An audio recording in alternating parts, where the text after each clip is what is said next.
Have you been wanting to add a plasma cutter to your shop, but those Hypertherms and other big brands, Everlast and whatnot, $1,500 to $2,000. That's just out of reach for most of us.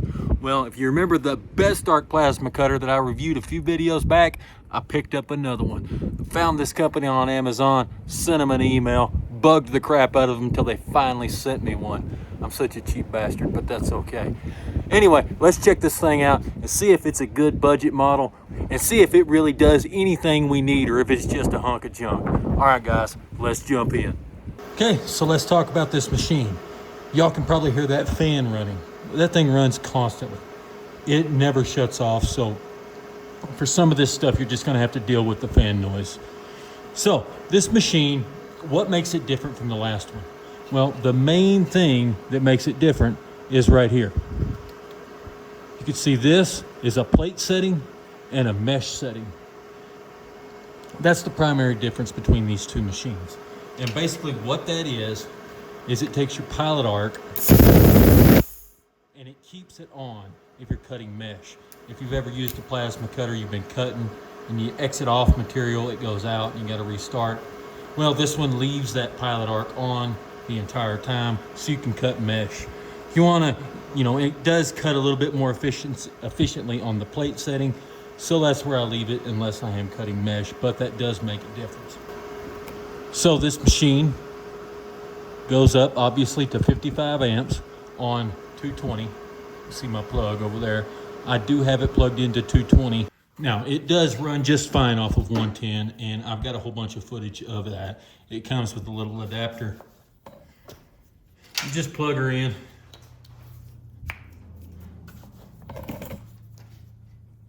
And I've noticed on a 20 amp breaker, I can't really go any higher than 30 amps before I pop the breaker. It says it'll go 40. That doesn't work. It pops the breaker every time. But you will notice it did sense that it was on 110. It did not go higher than 40 amps. If you're running a 30 amp breaker, you're going to be running 25 to 30 amps. If you spend too much time on 30, you will go ahead and pop it, especially if your air compressor comes on. So I just leave it plugged into 220. And for the rest of this review, unless otherwise stated, I'll have this on the 220 setting. Okay, it does have a pilot arc. And what the pilot arc is just a high frequency start.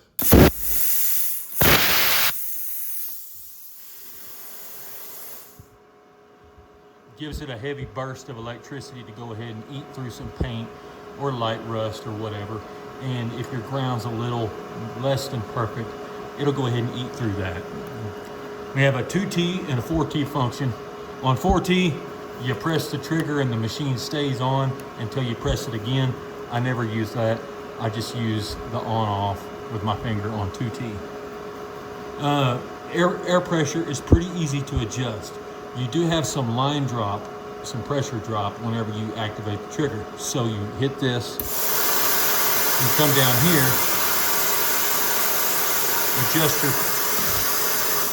adjust your pressure, and then you can lock in your regulator.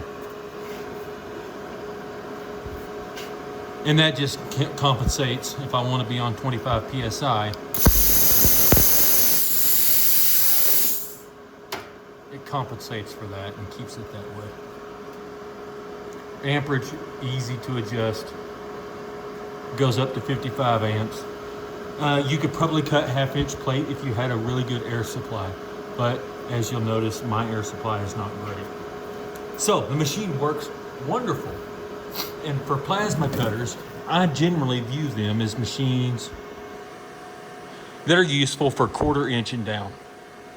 Some things I don't like about this. For one, you hear the fan, it's driving me nuts. Look at this. For the gun, it came with all of this extra wire, man. What am I supposed to do with all this? Just wrap it around here, waiting on it to get snagged up? The ground clamp. With this ground clamp, the one it comes with is incredibly short. I switched it out to a longer one. And I guess that wraps it up for the features of this machine. It does, you can see my air line out back there. It does have a standard air connection. And if you don't have air, it does give you a warning to let you know you need to hook some air up. There's a lot of these that don't have a standard quick connect on here, and that's ridiculous. I think with as cheap as they're making these, if you can't compete with having that, I don't know what to tell you, man. You missed out on that. You see this screen? This is turned off. If you move it outside in any sunlight at all, that's exactly what it looks like when it's turned on. The screen needs to be way brighter. And can you see that flex? Look at that, how much that's flexing. That's ridiculous. They need to do something about that. That's cheap and chintzy. I don't like that. But at the price of the machine, I don't have any major issues with it. But when it comes down to it, guys, I like this machine quite a bit. We tested out the other brand. I'm gonna make this my daily driver. I do have another machine coming in that is a much larger brand. I was gonna make this my last review, but I was really wanting to get one of these from this other brand, so you'll have to wait and see on that. And then we'll probably be done testing plasma cutters. I want to test a few more welders and try to find us the best option for a welder. However, the other brand machine or this machine, I don't think it matters. You'd be happy with either.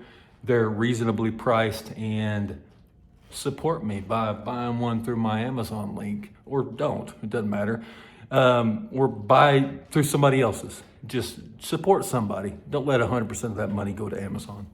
Okay, well, we can cut that little tiny stuff.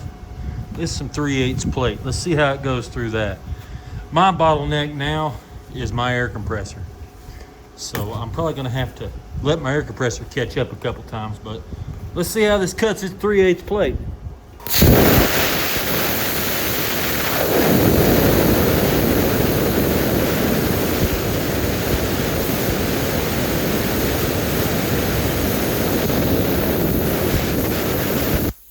Okay, I was getting greedy and trying to cut before my tiny air compressor was caught up. But let's try this again.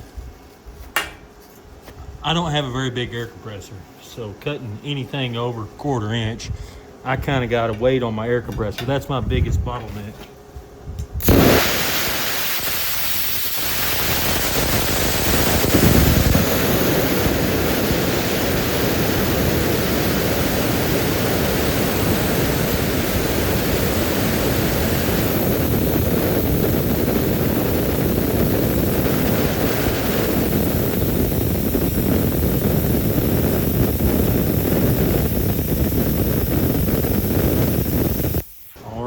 Go again.